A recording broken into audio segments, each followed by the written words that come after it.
Bienvenidos nuevamente a nuestro curso Jesús de Nazaret. Tenemos otra vez tema nuevo el día de hoy. Vamos a ver el cuarto momento del ministerio público de Jesús de Nazaret. En el nombre del Padre, y del Hijo, y del Espíritu Santo. Amén. Padre nuestro que estás en el cielo, santificado sea tu nombre. Venga a nosotros tu reino. Hágase tu voluntad en la tierra como en el cielo. Danos hoy nuestro pan de cada día. Perdona nuestras ofensas como también nosotros perdonamos a los que nos ofenden. No nos dejes caer en la tentación y líbranos del mal.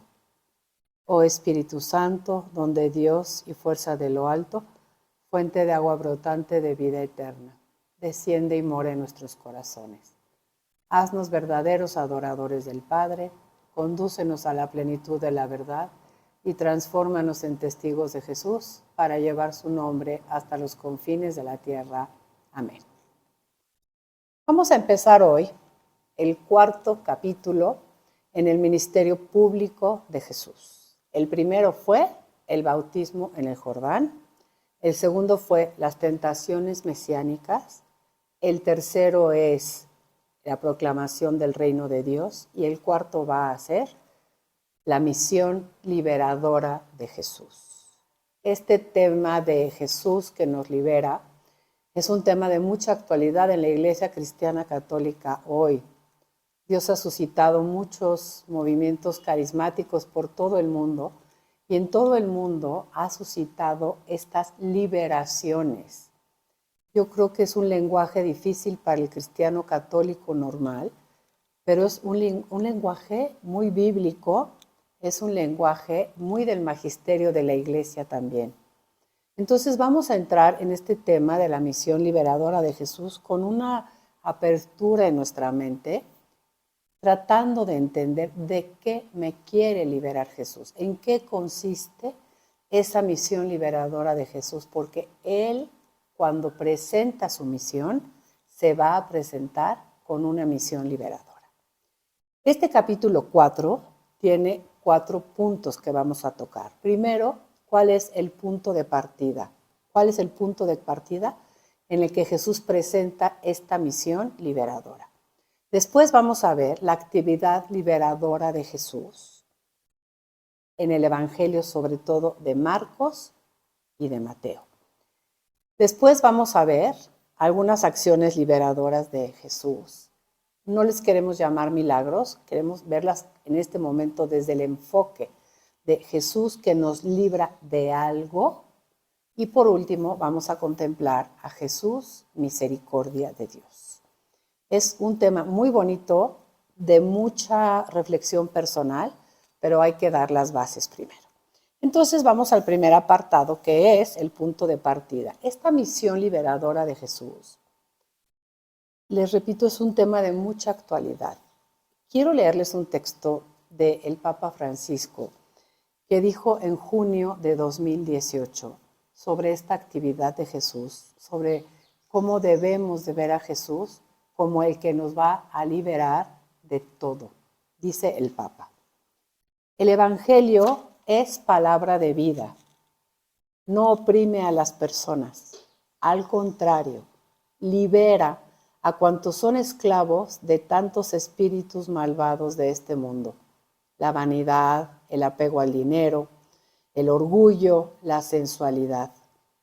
La fe en Jesucristo libera del pecado, libera de la tristeza, del vacío interior, del aislamiento, y es una fuente de alegría que nadie nos puede quitar. Fíjense cómo el mismo magisterio de la Iglesia utiliza esta palabra: Dios nos quiere liberar. Entonces nos tenemos que ir al Antiguo Testamento primero y pensar cómo se reveló Dios a su pueblo. No pensemos en Abraham, pensemos en la gran masa del pueblo hebreo que estaba cautivo en Egipto. ¿Cuál fue la primera experiencia de Dios que ellos tuvieron? Los que tuvieron la oportunidad de estar en la peregrinación de Egipto con el padre Juan lo vivieron. Lo primero que Dios hizo fue liberarlos de la esclavitud. Los sacó de la opresión y de la esclavitud en Egipto y liberándolos, los llevó hasta el Sinaí para hacer de ellos su pueblo. Dios no quería un pueblo oprimido. Dios quería que su pueblo optara por él, pero una vez que fuera libre. No quiero que seas mío para que yo te libere, sino una vez que seas libre, tú toma la decisión de permanecer conmigo o no permanecer conmigo. Pero es una decisión que tiene que ser tomada en libertad, porque yo soy un Dios que libero.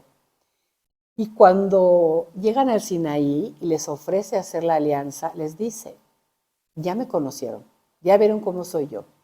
Soy un Dios muy poderoso, soy un Dios que me recreo en liberar a mi pueblo, quiero hacer de ustedes mi pueblo, quieren ustedes, ahora que ya están libres, entrar en alianza conmigo. Y el pueblo, por supuesto, dijo que sí. Entonces, ahora que Jesús va a empezar su ministerio público, va a empezar exactamente igual. Jesús va a empezar hablando palabras de sabiduría, porque pues si no dice o no enseña lo que va a hacer, ¿cómo lo vamos a entender? Y también actuando. Y estas obras de poder que Jesús va a hacer son obras liberadoras. Y en tiempos de Jesús las personas no estaban esclavas en Egipto. Sí estaban bajo el dominio romano, pero pues tenían cierta libertad. Pero estaban oprimidas por su pecado, oprimidas por su pobreza, oprimidas por sus propias cosas interiores que no los dejaban vivir en paz y que no se podían entregar a Dios. Entonces Jesús viene a hacer la misma invitación que hacía Dios en el Antiguo Testamento. Vuelve a mí, habíamos dicho la clase anterior, para que yo te libere. Yo quiero remediar todos tus problemas, pero necesito que vuelvas a mí. Tiene que ser un movimiento libre. Y entonces, contemplando todo esto del Éxodo y esta libertad que Dios quiso darle a su pueblo, surgió el siglo pasado una teología sana, porque surge de la Santa Sede, que se llama la teología de la liberación, pero partiendo del Éxodo. Dios quiere al hombre libre para que libremente pueda entregarse a Él. Esta teología de la liberación cobró mala fama porque en algunas regiones de América Latina fue mal interpretada y se le dio un tinte un poquito de lucha de clases y de marxismo, pero es una teología bíblica, o sea, Dios quiere liberar al hombre, nada más no hay que deformarlo y tampoco que se convierta en un libertinaje. Entonces hay que entender muy bien, como que si nos ponemos en el cielo junto a Dios, decimos, ¿cómo nos ve Dios? Pues esta persona oprimida por este problema psicológico, esta persona oprimida por este mal que le aqueja físicamente, esta persona mal porque se ha enredado en cosas que no debía y entonces los espíritus malignos están cerca de ella. Esta persona necesita ser liberada de la muerte. Y dice Dios, a eso va Jesús, a enseñarles que Él tiene una misión liberadora. ¿Okay? Entonces, el punto de partida en los evangelios va a ser el evangelio de San Lucas. Vamos a abrir el evangelio de Lucas en el capítulo 4. Voy a retomar desde el versículo 14, nada más para que vean cómo es luego de su anuncio inaugural, el tiempo se ha cumplido, el reino de Dios ha llegado, conviértanse y crean que Él va a decir cuál es su misión. Evangelio de San Lucas, capítulo 4, versículo 14. Dice, Jesús volvió a Galilea guiado por la fuerza del Espíritu y su fama se extendió por toda la región. Iba enseñando en sus sinagogas y era alabado por todos. Fíjense cómo no dice iba curando, sino iba enseñando. La enseñanza de Jesús suscitaba la alabanza en los que lo veían y en los que lo escuchaban. Vino a Nazaret, donde se había criado, y entró según su costumbre en la sinagoga el día de sábado. Se levantó para hacer la lectura y le entregaron el volumen del profeta Isaías. Desenrolló el volumen y halló escrito este pasaje. Y el texto es un texto del profeta Isaías. La Biblia de Jerusalén nos dice que es el capítulo 61, los versículos 1 al 2. Entonces, lo que leyó Jesús aquel día no fue el Evangelio de San Lucas, sino fue el texto de Isaías. Entonces, nosotros tenemos que ir a Isaías 61 para leer las palabras que dijo Jesús aquel día, porque va a terminar su exposición diciendo, esta palabra que habéis oído se ha cumplido hoy. ¿Qué palabra? ¿Qué estaba escrito en ese rollo de Isaías? Isaías capítulo 61. El capítulo 61, en la Biblia de Jerusalén, tiene un subtítulo que se llama Misión del Profeta. Entonces Jesús va a leer este texto, va a terminar diciendo, esto se ha cumplido hoy, como diciendo, yo tengo la misión que el profeta Isaías decía en el capítulo 61. Y leyó Jesús, el Espíritu del Señor me acompaña porque me ha ungido el Señor. ¿Qué le acaba de pasar a Jesús en el Jordán? Acaba de ser ungido por el Padre con el Espíritu de Dios. Y me ha enviado. Primero viene la unción y luego viene el envío. ¿Y a qué te envió? Primero, a anunciar la buena nueva a los pobres. Segundo, a vendar los corazones rotos. Siempre me tengo que parar en este texto porque me maravilla muchísimo. Yo creo que si algo tenemos en común todos es que algún día se nos ha roto el corazón por cualquier cosa. Y Jesús dice, mi misión no es solamente anunciar una buena noticia, sino también vendar todos los corazones que estén rotos. Tercero, a pregonar a los que se encuentren cautivos la liberación. Ahí está la palabra que nos interesa. Yo vengo a liberar cautivos. Yo me tengo que preguntar, ¿de qué estaré cautiva yo? ¿De qué me querrá liberar Jesús? 4. A pregonar a los reclusos la libertad. A pregonar un año de gracia del Señor. Un día de venganza de nuestro Dios. Para consolar a todos los que lloran.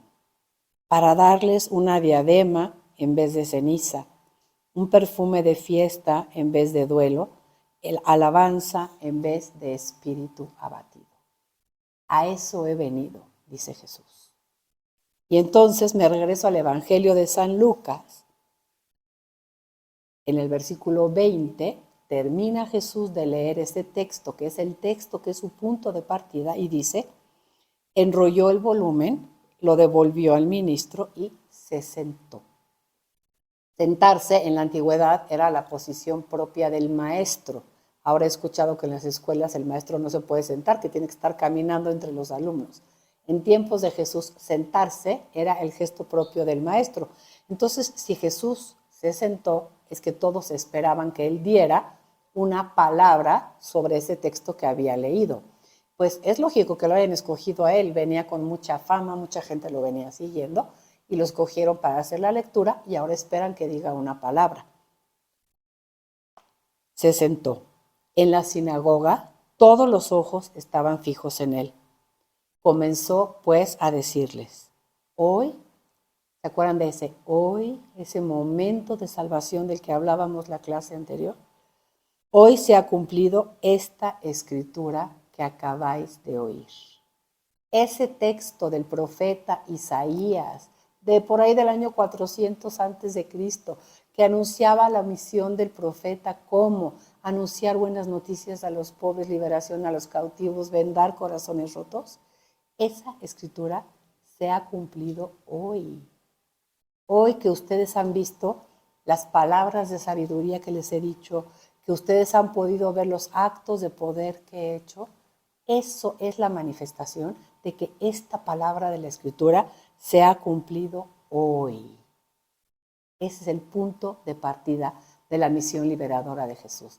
Él ha regresado a Galilea para empezar su ministerio público proclamando el reino de Dios y anunciando su misión liberadora. Dios quiere reinar. Cuando Dios reina en la vida de una persona, esa persona queda liberada. Ese fue el punto de partida. La gente en la sinagoga se queda admirada. Dice el versículo 22. Todos hacían comentarios sobre él y fíjense, se extrañaban de la elocuencia y de la seguridad con la que hablaba.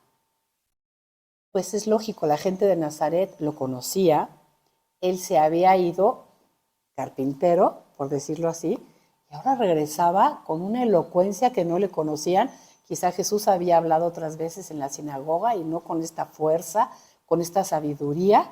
Y la gente se queda admirada y dicen, ¿no es el hijo de José? O sea, no es el Jesús que nosotros... Vean cómo la gente nota un cambio en Jesús. Y ese cambio fue el que Jesús experimenta en el bautismo en el Jordán, cuando es ungido por el Padre. Y viene ahora desarrollando su misión de anunciar la llegada del reino de Dios como Mesías. Y esta misión del profeta de vendar corazones rotos, de liberar a los cautivos, etc. Es una misión liberadora. Vamos a ver en el Evangelio de Marcos cómo empieza a desarrollar Jesús su misión liberadora. Y luego lo vamos a ver también en el Evangelio de San Mateo. Ya vimos un poquito en San Lucas. Ahora vamos a ver el Evangelio de San Marcos. Después de su predicación inicial, que habíamos leído en el capítulo 1, del versículo 14 al 15 sobre el reino de Dios, dice que en el versículo 21, fíjense, las primeras actividades de Jesús. Ya enseñó, ya dijo que Él viene a traer el reinado de Dios, ya dice que Él viene a anunciar una buena noticia, ahora va a actuar. Estas actuaciones de Jesús van a ir acompañando su predicación y van a ser como la confirmación de su predicación. Si el reino de Dios ha llegado, las cosas se tienen que poner mejores. Entonces, ¿qué me presentan los evangelios? San Marcos, en el capítulo 1, en el versículo 21, dice que Jesús enseña en Cafarnaún y cura a un endemoniado. Quiero que vean el orden. Enseña y cura. Lo más importante en el ministerio público de Jesús es enseñar, es hablarnos las palabras del Padre, y esas palabras del Padre tienen una fuerza tan grande que son capaces de liberarnos a nosotros incluso de un demonio. Aquí curó a un endemoniado. Primera cosa de la que libera Jesús, de la actividad del demonio. Ahora más adelante voy a explicar un poquito esto. Quiero que vayan al versículo 29 y ahí nos encontramos la curación de la suegra de Simón. Ahora cura de una enfermedad. No dice que la suegra de Pedro estuviera en una enfermedad terminal. Sencillamente dice que tenía fiebre y que estaba con fiebre. Y Jesús la curó. Luego, en el versículo 32, voy a leer. Al atardecer, a la puesta del sol, le trajeron a todos los que se encontraban mal y a los endemoniados, y la población entera se agolpaba en la puerta. Jesús curó a muchos que se encontraban mal de diversas enfermedades y expulsó muchos demonios. Cura enfermos, expulsa demonios, sana a los que están mal. Dijo, vine a anunciar una buena noticia, vine a instaurar el reinado de Dios. Y cuando yo instalo el reinado de Dios, sale el reinado de Satanás. Y cuando Dios reina, hasta las enfermedades físicas pueden ser sanadas. Hay que aceptar ese reinado de Dios. Vayan viendo cómo esta misión de Mesías y de profeta de Jesús como que camina muy de la mano. Es una misión, yo soy el Mesías, pero también yo soy el profeta. Les enseño lo que estoy haciendo, hago estos actos de poder y todo esto es para implantar el reinado de Dios. Ahora vamos al Evangelio de Mateo para que vean cómo nos conserva el mismo orden. Primero, una liberación de un endemoniado. Vámonos al capítulo 4 de San Mateo y me voy a ir al versículo 12 para que también retomemos el inicio del ministerio público de Jesús en el Evangelio de Mateo, anunciando la llegada del reinado de Dios y después actuando como ese profeta lleno de poder. Mateo 4:12. Cuando oyó que Juan había sido entregado, se retiró a Galilea. Dejó Nazaret y se fue a residir a Cafarnaún junto al mar, en el territorio que había sido de las tribus de Zabulón y de Neftalí, para que se cumpliera lo que había dicho el profeta: tierra de Zabulón, tierra de Neftalí, camino del mar, allende el Jordán, Galilea de los paganos. El pueblo que habitaba en tinieblas ha visto una gran luz. A los que habitaban en paraje de sombras de muerte, una luz les ha amanecido. Este pueblo que vivía en tinieblas ahora verá la luz. ¿A qué tinieblas se refiere? La nota de la Biblia de Jerusalén es muy útil porque nos explica por qué Isaías hablaba de las tierras de Zabulón y Neftalí que andaban en tinieblas y por qué San Mateo toma ese texto de Isaías, haciendo midrash, ustedes ya lo saben, para explicarnos la luz que trae Jesús ahora a la tierra de Galilea. Voy a leer una nota que está en el capítulo 4, en el versículo 16, que dice así: para precisar no solo el lugar, sino el significado profético del ministerio de Jesús desde sus inicios, San Mateo cita el texto de Isaías 8, modificando un poquito el texto. Estas palabras caracterizan el conjunto de su evangelio en Galilea. Jesús se dirige a las tribus del pueblo más amenazadas por la noche pagana, porque Galilea está al norte y entra en contacto con toda la parte de Fenicia, de Siria, de Damasco, etc. La tierra más asediada por la noche pagana, como lo fue Israel en tiempos del profeta Isaías por parte de los asirios. Pero es que así, Mateo nos enseña que su ministerio entra en contacto con todos los hombres, los que están en tinieblas. Jesús no viene para los que están perfectos. Jesús quiere liberar de las tinieblas y Él es la luz del mundo que viene a liberarlos. Por eso San Mateo nos los presenta así. Y dice en el versículo 17, desde entonces comenzó Jesús a predicar y a decir: convertíos, porque el reino de los cielos ha llegado. Me voy al versículo 23 y tengo este texto. Jesús recorría toda Galilea enseñando en las sinagogas, proclamando la buena nueva del reino y luego sanando las enfermedades y las dolencias de la gente. Por favor, repitamos este versículo y fíjense en el orden de los verbos. Jesús recorría toda Galilea. Segundo, enseñaba en las sinagogas. Tercero, proclamaba: traigo una súper buena noticia. Y cuarto, como consecuencia, sanaba de las enfermedades. No querramos acudir a Jesús primero para que nos sane. Jesús nos quiere enseñar y nos quiere sanar, no nada más sanar. Jesús viene a hablarnos palabras de verdad y nosotros tenemos que conocer esas palabras de verdad si queremos ser seres humanos plenos. Dios nos las quiere comunicar y nos las comunica a través de Jesús. Bien importante esto. Jesús todo el tiempo va a aparecer en los evangelios enseñando y después sanando. Y en el evangelio de San Mateo también Jesús en el capítulo 8 empieza haciendo milagros. Como el evangelio de Marcos había empezado con la expulsión del endemoniado de la sinagoga, después la curación de Pedro, y luego en el capítulo 8, después de todo el sermón de la montaña, empieza a hablar de todos los milagros que hace Jesús. Pero en San Mateo vamos a encontrar algo bien interesante. Primero nos pone todo lo que Jesús enseñaba y luego actos, palabras y acciones. No evangelizar nada más de palabra, no evangelizar nada más con el testimonio, sino la palabra tiene que ir unida a esa predicación, tiene que ir unida la acción. Entonces Jesús invitaba a aceptar el reinado de Dios, consecuencias, muchas cosas maravillosas iban pasando, que les vamos a llamar acciones liberadoras de Jesús. Y vamos a empezar a ver poco a poquito algunas de ellas la próxima clase, pero quiero que vean cómo la gente se quedaba maravillada de lo que Jesús decía y luego de lo que Jesús hacía.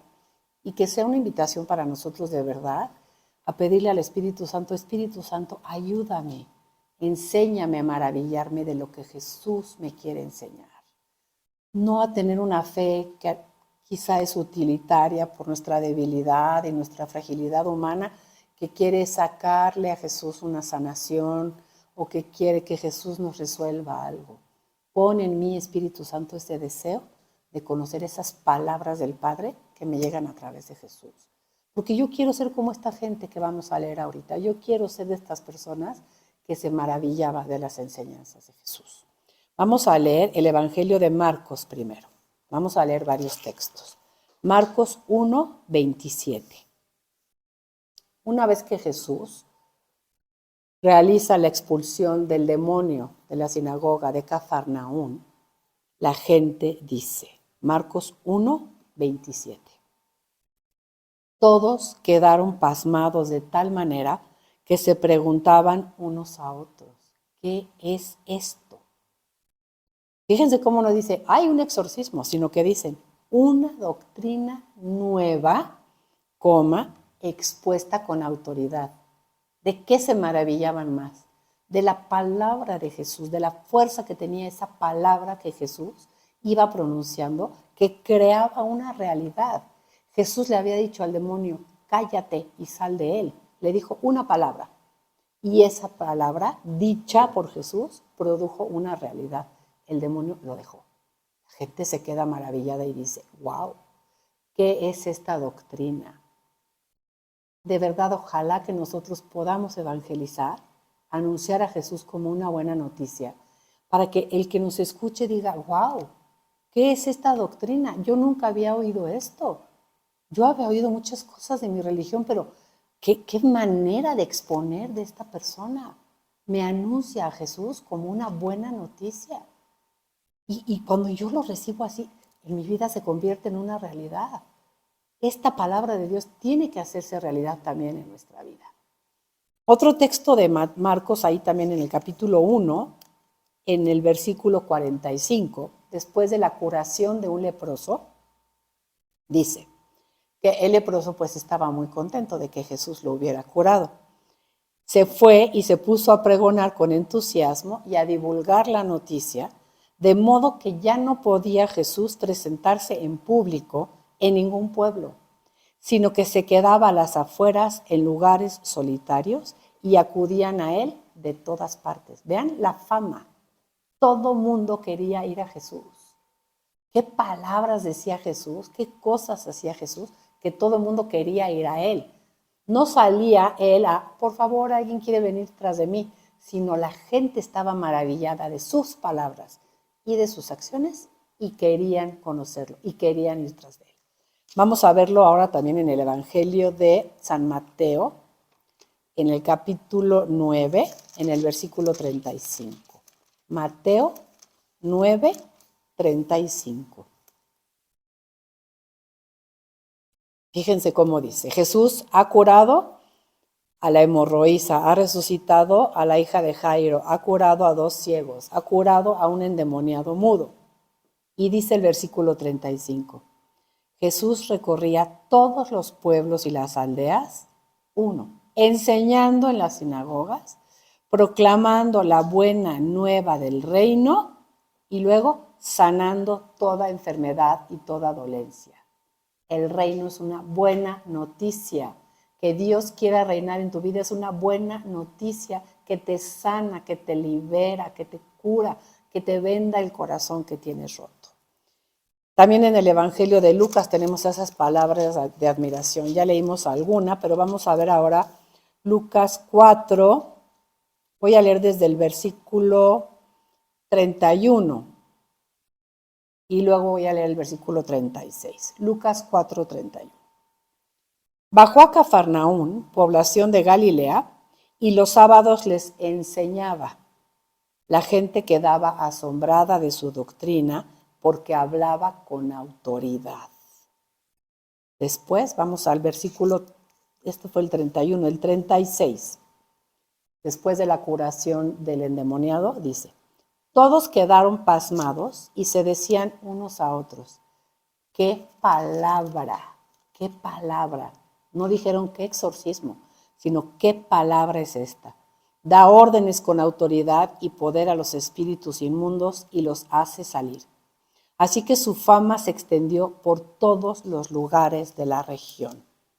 Y en el versículo 42, al hacerse de día, salió y se fue a un lugar solitario. Cuando la gente que lo andaba buscando llegó donde él, trataron de retenerle, pero para que no los dejara. Pero él les dijo, también en otros pueblos tengo que anunciar la buena noticia de que Dios quiere reinar. Dios quiere reinar. Eso es una buena noticia. No nos dejemos engañar por el mundo que nos dice, si tú dejas que Dios reine en tu vida, no te van a dejar hacer nada, porque esa es como un poquito la idea. Dios no nos deja hacer nada. Al contrario, como les decía, hay un salmo que dice, es que me dejó muy impresionado eso. Dios quiere que lo conozcas para que puedas vivir y puedas disfrutar la vida. Él es el compañero ideal para disfrutar la vida. Él les dijo, tengo que anunciar la buena nueva del reino de Dios porque para esto he sido enviado. E iba predicando por las sinagogas de Judea. Iba predicando. ¿Cuál va a ser la consecuencia? Muchas acciones liberadoras. Todas estas acciones liberadoras vamos a verlas en la clase número 16. Por el momento terminamos aquí. Les agradecemos nuevamente su presencia. Seguimos a sus órdenes en nuestro correo electrónico preguntasjn@magdala.org. Alabado sea Jesucristo.